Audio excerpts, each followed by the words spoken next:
Blind since birth, a once spirited kid with big dreams now finds herself in a locked psychiatric facility. A wounded young woman in the midst of a global pandemic. Heather Hutchinson is with me today to tell her story. From meeting unlikely allies in the dirty streets of some of Latin America's most impoverished neighborhoods, to discovering difficult truths about discrimination in her home country of Canada, Heather Hutchinson offers poignant insight into mental health awareness. Have you ever felt like giving up, quitting, throwing in the towel? Welcome to Never Ever Give Up Hope featuring Carol Graham. She's an author, health coach, and motivational speaker. Backed into a corner multiple times in her life, Carol shares with you stories on how she overcame some of the toughest obstacles a person can go through in life, but refused to give up hope. Rather than admit defeat, an opportunity was presented, and it involves each and every one of you. Carol will feature spectacular guests who will share their messages of hope, encouragement, and their inspiration to prove why life's adversities only make you stronger. And now, welcoming the host of the show, here's Carol Graham. Welcome, Heather. Thank you. Thanks so much for having me. I'm so glad that you are on Never Ever Give Up Hope, because reading your story, you're like the poster girl for my show. There are so many things that you are going to share today, and the human spirit in particular is going to shine. I'm so happy to have you. Now, as I said earlier, you were born blind.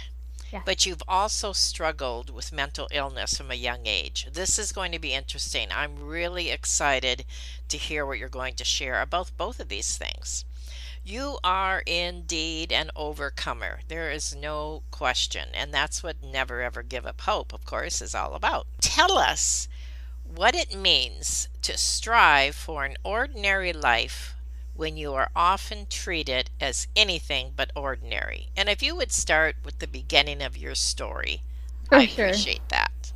So I was born blind, grew up in Canada, moved to Latin America, more specifically Peru, just after university. So I have those kind of juxtapositions really of these two cultures and these two countries and how they treated me differently. And then I also have kind of the parallel theme of struggling with my mental health since a really young age, which ultimately culminated in me being hospitalized for psychiatric care at the beginning of the COVID-19 pandemic. The first couple months of my life, it's actually possible that I saw for the first couple months of my life. Obviously, I don't remember this, but it is a possibility. When I was a couple months old, my parents realized that I wasn't looking at things in my environment like other babies did, and they took me to the pediatrician. And it actually took a couple of years for them to receive a proper diagnosis, but it was pretty apparent early on that I was severely visually impaired. And as I started to speak and I was able to tell them what I could and couldn't see, that became more and more clear. So I do have some light perception. It's severely, I need to use either a cane or a guide dog for mobility. I'm a Braille reader. I don't read print. So obviously it has severely impacted my daily life. And for the first couple of years, honestly, people always ask me, like, when did you realize? And it wasn't like this realization of, oh, I'm blind. My parents talked about it. It wasn't a secret. But I think when you're a little kid, you're so surrounded, you're in this bubble, right, of your family and your friends, and they just treat you like you. So it wasn't until I really started expanding into, school and things like that, that I noticed. I remember there was this one day on the playground. I was probably about 5, and we were on summer holidays at the coast. And I was playing with this kid who was probably a couple years older than me. And we were playing all afternoon. We became good friends on the playground. And he asked me why I never looked at anything after we'd been playing for a number of hours already. And I said to him, I'm blind, like you would tell somebody, oh, I have brown hair and blue eyes, because it Right, wasn't right. really like a positive or a negative to me at that point. And his reaction was so sudden and so violent. We were standing at the top of the slide, and he actually pushed me backwards, yelled some insult about me being blind, flew down the slide, jumped on his bike, and pedaled away. And I Oh remember lying no. there, just like looking up at the sky and being like, okay, I'm different, and this is forever, and I can't fix this. And forever is a long time when you're 5 years old. Do you have any idea why a child would respond that way? I have no idea, and it's something that I've thought about for actually didn't cross my mind until I was actually writing my book. And I started going back, it's not something I thought about a ton. Right. And then I started thinking about this kid and thinking how this all started. And I wonder the same thing. He obviously learned that from somewhere. I don't think kids Hmm. generally respond with such hate and such violence if they're not learning it from somewhere. So I try to like have compassion for him as well, because obviously, I think he clearly had some struggles as well in maybe his home life. That's a really positive way of looking at it, which makes you unique. I try. Now, you mentioned that you ended up in Peru at some point. Was that as you were an adult or with your family, or what was the situation there? Yeah, so it was right after I graduated from college, and I kind of grew up surrounded by the Latin American community in Canada as much as possible. And I noticed about that community, this is a huge generalization, but generally in Canada, people tend to have one of two responses to my blindness. Either they like studiously ignore the topic to the point where it's like uncomfortable and it's this elephant in Hmm. the Hmm. room, or they try to pretend they're totally cool with it by like cracking jokes, which is great. I mean, I like a good blind joke as much as the next person, but they're not funny when you've heard them like 1,000 times before. People Exactly. like really aren't very original. But in Latin America, in general, people, I don't know, they're more willing to just meet you where they are, where you are. They don't get weird. They don't really ask questions, but they just observe, and they accept everything as it is. They want to include you. That's really important to them. So, where people in Canada might be worried about like, oh, you can't do that activity with us, it's dangerous. For them, the fact that it's dangerous comes secondarily to, community is really important to them, friendship's really important to them, family is really important to them, and they want to make sure that everybody feels like they belong to a group. So I went to Peru really to be immersed in that acceptance and to be different for a different reason, instead of always being the blind girl, being the girl from Canada instead. Good point. You mentioned about how people respond, and I find that so interesting because, well, first of all, I've got two blind friends, and I never think of them that way. Yeah, yeah, And it's no different than having black friends or white friends or somebody exactly. who is different from you personally. I mean, they're a person, and we accept them for that. Yeah. I also have interviewed quite a number of guests on this show who are either quadriplegics or in a wheelchair, and have talked to them specifically about the subject of how they are treated differently. And one of the things that I have always asked them is to share and to enlighten us on what people should do. And I think sometimes, like when you're walking towards a door, for example, and somebody's in a wheelchair, you automatically want to run up and open that door for that person when they are quite capable of pushing that button that opens the door. Yeah. And it's that kind of thing. On the other hand, I love it when a gentleman will open the door for me as a woman. Yeah. So I think it depends upon an attitude, and this is Yeah. what you're talking about. So, what can you tell us about how people might look at a blind person differently? Not the way that they are normally doing it now. I think that people like really overcomplicate this. They're so worried about offending Hmm. somebody Hmm. that they just get, they fall all over themselves not to be offensive. Where I think we just need to treat people like people, as you were saying, and instead of thinking, I think it's great to have empathy and to try and put yourself in somebody else's shoes. But when it comes to disability, that can actually be a problem because what people forget, they're trying to imagine my life as a blind person as their life. So, they just wake up one day and they're blind. I've had a lifetime of practice doing Right. it. So my life's a lot easier than they're probably imagining that it would be if they were them. So instead of thinking about like, oh, if I were blind, what would I want?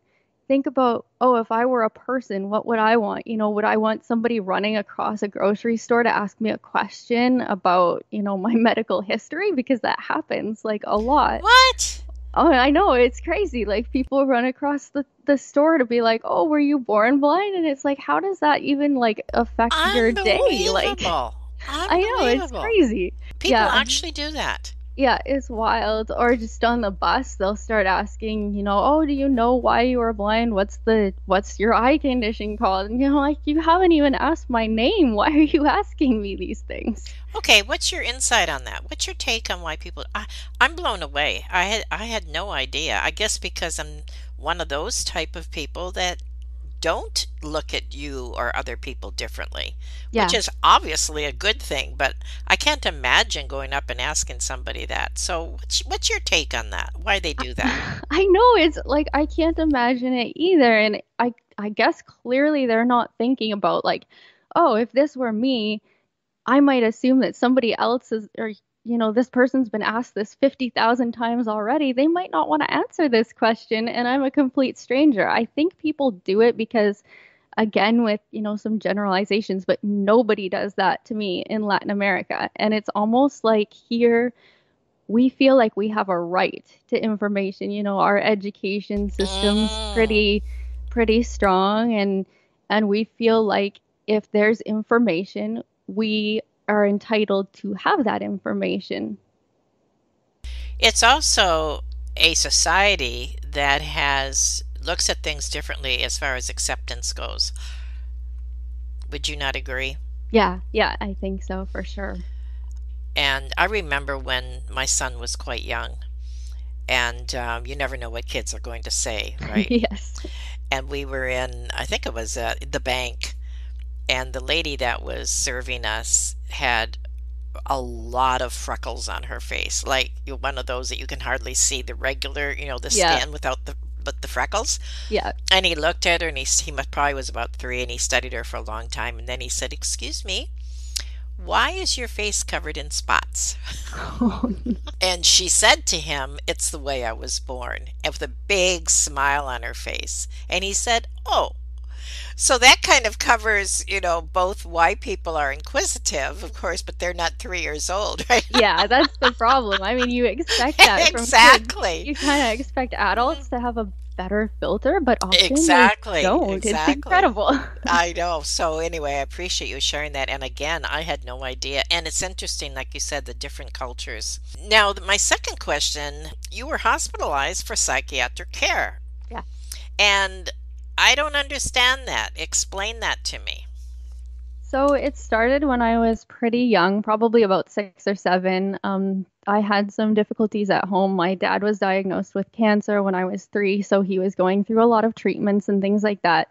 And then when he was done treatment, he actually left for the first time. He did come back for a while and then left again the second time permanently.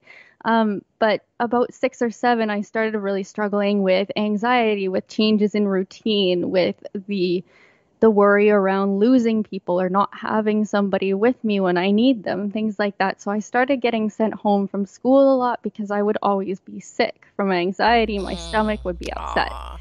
And my parents took me to the pediatrician, and I hope this is getting better for kids. But at the time, he was kind of like, she's just an anxious kid. She'll grow out of it, which is really unfortunate because obviously I didn't. And with so many illnesses, it's so much easier to treat when you catch it early. So I think by my early teens, the depression had kind of started, probably leading from that anxiety, because, who wants to feel like that all the time? So you start to look for a way out. I also lost somebody to suicide when I was 12, and it was kind of this big secret. Nobody really wanted to talk about it. Right. I overheard adults talking about it, which is how I found out. But there wasn't really any help for me to process that. So instead of thinking, oh, that's a really tragic end to a life, from a disease that's as real as any other, I started thinking, I understand where she's coming from. And I almost like idolized it a little bit, that she had the courage, as I thought at the time, to, find her own way out when things got too tough. Wow, quite the concept. I appreciate you sharing that. Yeah, During so okay. that was a bit later. So I struggled throughout my teen years and my 20s with major depressive episodes. Okay. I'd be fine for a while, and then I'd be really not fine for, weeks, months. And in November of 2018, I entered into one of the episodes that didn't really come to an end like the last one or all the other ones had. So I started losing weight. I wasn't sleeping. I wasn't eating. My hair was falling out. And it was like months of that. I finally went to my doctor, set up an emergency meeting, and we were able to keep me out of the hospital that time.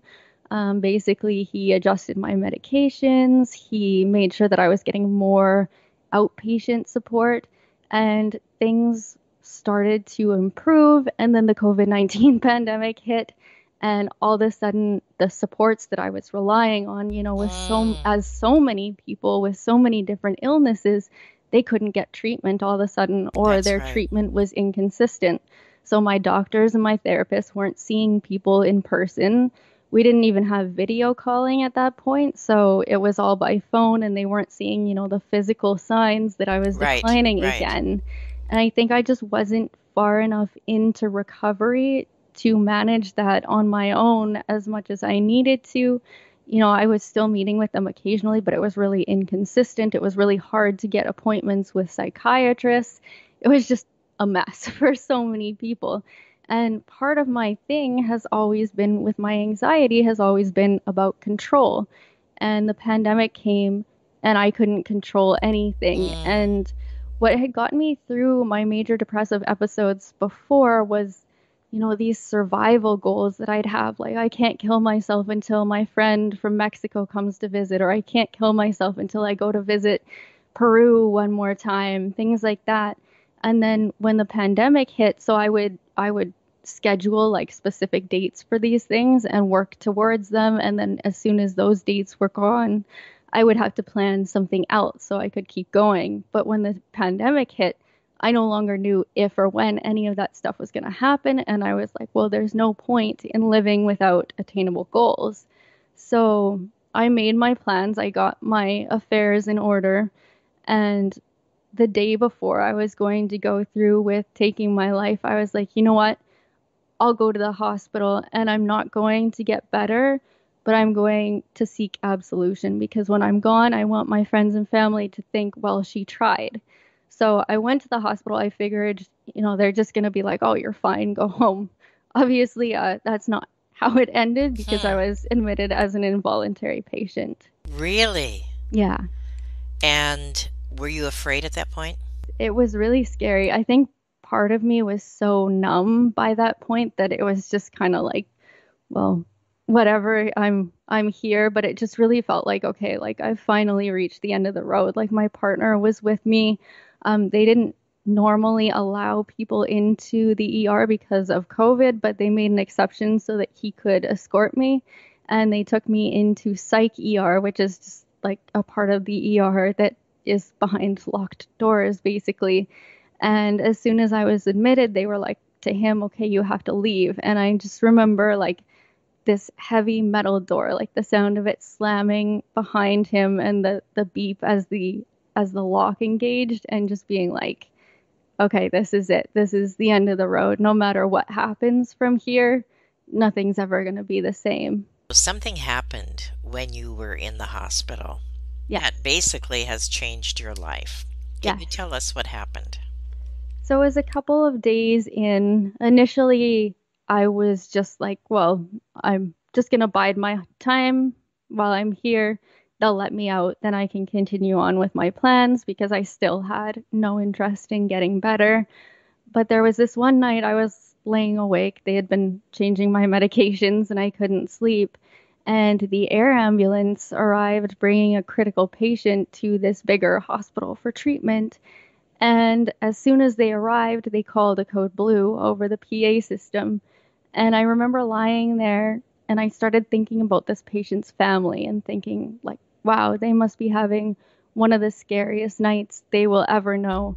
And I started thinking Hmm. about them and thinking, well, how can I have so much compassion for this stranger's family while knowing that the decision I want to make is going to devastate my own? And then I started thinking about the patient themselves and like, wow, this is such a crazy juxtaposition because they're in here fighting to live and I'm in here fighting to die and I have a choice.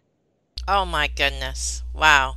Yeah. We are going to take a short 30-second break, and I have more questions for you. And I know that one of the things that you're going to share with us is taking that journey from despair to acceptance to hope. We'll be right back. Carol Graham would like to show you the path from misery to miraculous triumph in her fast-paced memoir, Battered Hope. She relates her determination to succeed as someone who experienced one horrendous nightmare after another: gang raped and left for dead, loss of a child, husband falsely imprisoned, and cancer. Nothing could break her tenacity or faith. No matter what you face, heartache, loss, suffering, or injustice, Carol will illustrate how she became a victor the same way you can. The secret is to never, ever give up hope. Order your copy at Amazon or batteredhope.blogspot.com. One of the things that you said on your website that really struck me was you went from despair to acceptance to hope. Tell us about that journey.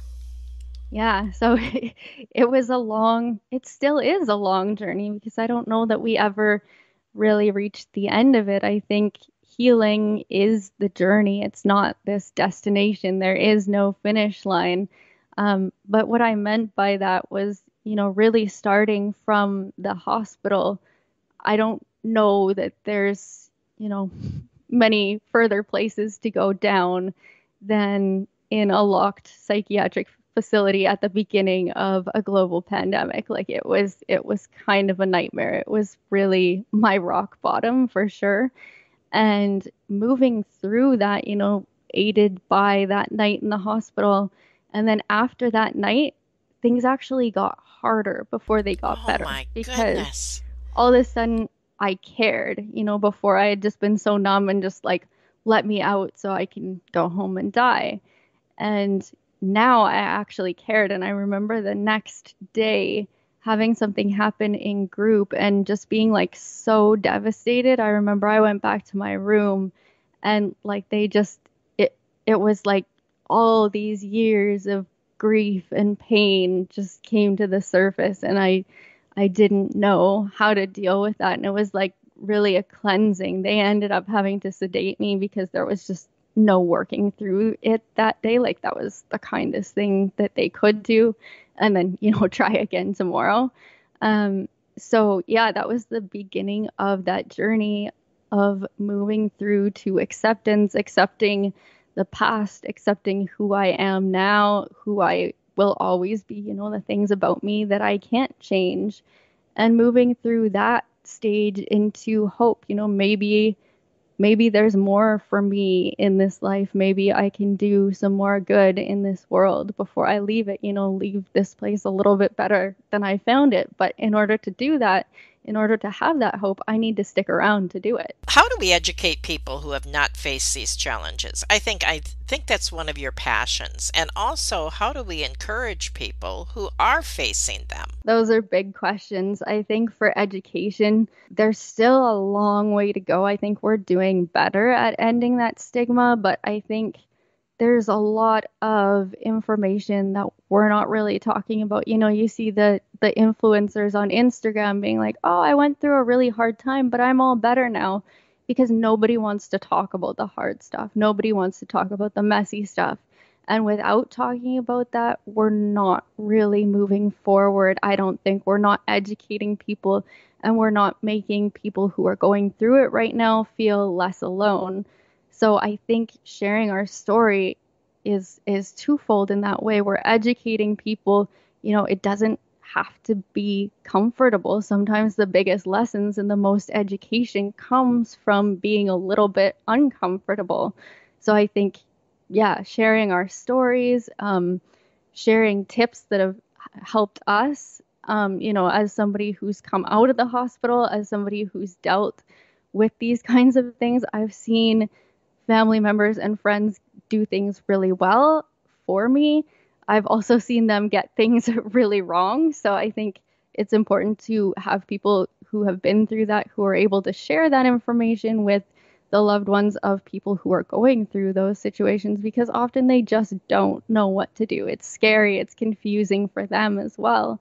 And then I think for the people who are going through it, just really being honest with them. Like, I always wonder if sharing our own darkness can actually be the light that guides somebody else through theirs. So I think we have to, as much as possible, you know, some people it's not within their comfort zone, but as much as possible, sharing that darkness, sharing our own stories so that somebody can find hope in that, you know, maybe they're going through this awful thing, they can't see a way out, but somebody else has gone before them and found a way out. So it is possible. Well, that is the message that I have been sharing for the last 8 years, and that is what pole vaulted this show 8 years ago. Was I finally was convinced by many people around me to share my own story. And so even the hidden parts that I had kept hidden from even close family members and friends, thinking that they would think less of me by sharing that story. However, what changed was my entire life. Yeah. And as soon as my book came out, and then this show was birthed shortly after, when I realized that there are a lot of other people out there who have similar stories that need to be told. When we realized that, I think it's almost, and I hate to use this word, but it was almost maybe a selfish act on my part by not wanting to share that story, because I was more concerned about me and my pain than what might be able to help someone else. And so it's a shift in our thinking. Instead of, you're not just sharing your story to say, oh, poor me, and that was not my intent. Yeah. But to have other people say, oh my goodness, I can relate to that. I went through that as well. And that's where it changed for me. And I realized that it was almost a form of selfishness, where I kept that hidden for so many years. But that was then, and this is now, right? Yeah. You know, and that is all Exactly. part of our journey. So thank you for bringing that up. I totally can relate, as do so many hundreds of people I have already interviewed on this show. Tell us about your book. So it's a memoir. I found, for me personally, that the best self-help books that I've ever read are actually memoirs, and not people being like, okay, step one, you do this, step two, you do this, you know, almost being like preached to. I prefer to learn lessons from other people's journeys and what those journeys can teach me about my own journey. So that's kind of why I wrote it as a memoir. So the first half of it really deals with these two parallel themes of me growing up as a blind person in Canada and in Latin America, and what that was like, because people often ask about that. And the other theme, the other parallel theme, was my simultaneous struggles with mental illness, which ended up in me being hospitalized. And then the second half of the book is sort of in journal or diary form that goes through each of the days that I was in the hospital, and really shares what that was like, what I was thinking. My sessions with the psychiatrists and the psych nurses, and really how I grew from that experience, and then what it was like afterwards getting out, and what that journey has been like and what I've learned from it. I think if you are curious about disability and that's like, maybe if you're a parent of a child with a disability, although I will admit that it might be a hard read for somebody like that, but you can see sort of what's ahead for your child and maybe head some of those things off because you're more aware of them. Or if you are a family member of somebody with mental illness who wants to know sort of, I really tried to strip away the mystery of what happens behind those locked doors in the hospital, because often when we're in there, we're so sick that we are not really able to share that journey with our loved ones who are on the outside wondering like what the heck is going on in there. So I really tried to strip away that mystery. And then I think for people who are struggling as well, to encourage them to reach out for help, as hard as it is. I know it's like this momentous thing when you're going through it, because you feel worthless. You don't feel like you're worthy of help. So why are you going to reach out for help? And if you don't get help the first time, why are you going to keep reaching out? But I've heard from some of my readers that it actually gave them, reading my story, the courage to reach out for help. And some of them were actually hospitalized, and they said, it was a lot less scary knowing from your story, what that might happen. Because I think so often when we think of the psych ward, we're thinking of how we see it in the media, one flew over the cuckoo's nest or whatever. Exactly. Like, and it's just, I think most places, every facility is going to be different, but I think generally we've come a long way since then, and they're much more holistic programs. And it really, I'm not going to lie, it's not a pleasant experience, but it's not 24/7 terror either. Well, the stigma has been removed. Yeah. Now, what do you have another book coming out? Like, what's next? I don't. I was just in LA and wrote a number of songs, so we are going to be heading into the recording studio pretty soon here, to record some new songs that are going to be released as singles for over the next little while. I had an album come out this January as well, so I've been really kind of, my book's called Holding On by Letting Go, and the album that just came out, all my friends joke that it should be called Holding On by Letting Go the musical, because it really kind of takes those themes of the book and puts them into music form. And I would say the singles coming up are fairly similar like that as well, kind of the mental health, you're not alone sort of thing. What kind of music? The last album was like a little bit all over the place. I guess there's some piano ballads, there's some like a little bit of electronic stuff going on. I was really fortunate that I didn't have like a timeline to work on this last album, so I really got to play around and experiment with what I wanted to do, which kind of took it in like a million different directions, but generally pop, I guess. It most definitely has been motivating.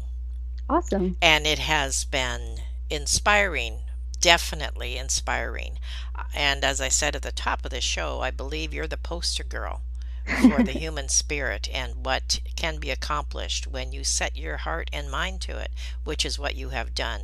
Your music, your book, just everything that you do is amazing, and I so appreciate you being on the show today.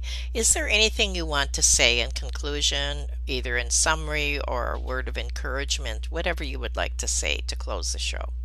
For sure. Yeah. First off, thanks so much for having me. It's been awesome, and I really appreciate getting to share my story with your listeners. And a word of advice, I'm not going to sit here and pretend that I have all the answers, because I don't think anybody does.